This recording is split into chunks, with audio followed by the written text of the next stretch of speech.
Hello, Laserware Company is pleased to present a universal remote. It helps you to change Tega settings on the fly. The dimensions and weight are minimal. You can put it in any pocket. The device requires 2 AA batteries. They give up to 3 months of active action depending on how often you use the device. There are 4 buttons and 8 modes thanks to the shift mode. New game.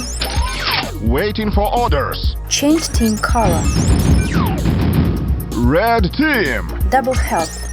Doubling health. Kill player. Killed in action. Hold button number 1 for 5 seconds to start the shift mode. The blinking of the LED will indicate that. Now the mode has changed. Start game without delay. Waiting for orders. Shot power. Firing range is extended. Zombie apocalypse. Zombie. Last hero.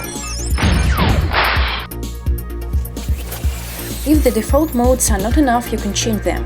To do that, connect the USB base to your PC. Turn on the administration mode by pressing the tact switch at the back of the remote with a thin object. With the help of Lasertag Configurator, you can reassign the buttons. Universal Remote is a must-have device for Lasertag Club owners. Thumbs up and subscribe to our channel.